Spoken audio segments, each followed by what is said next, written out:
Je me suis transformé en enfant.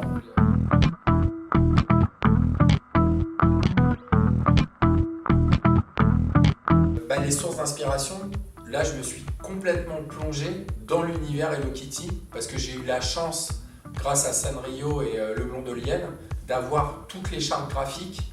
Donc j'ai pu piocher dedans, côté un peu punk, un peu design, un peu nature, enfin il y a tous les univers possibles.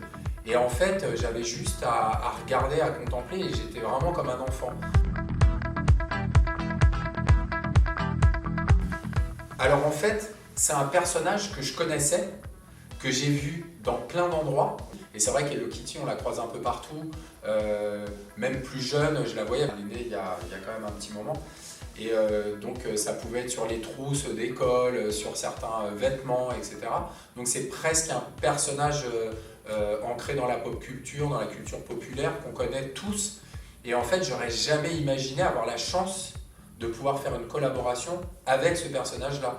C'est un petit peu, je la mets au même rang que Minnie Mickey pour Disney. Et j'avais pas spécialement une envie particulière, mais quand elle s'est ouverte, cette opportunité, c'est vrai que j'ai été bluffé par tout l'univers qu'il y a autour et toute la créativité qu'il peut y avoir autour d'un tel personnage.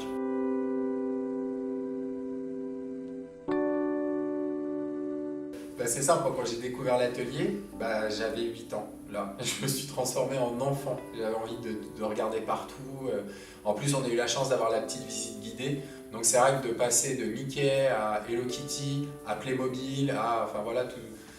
C'est vrai que c'est que des madeleines de Proust à chaque coin de l'entrepôt. En plus, c'est vrai qu'on a été vraiment accueillis par tous les services, donc autant les personnes qui s'occupent du ponçage de certaines parties des pièces, des peintres, etc.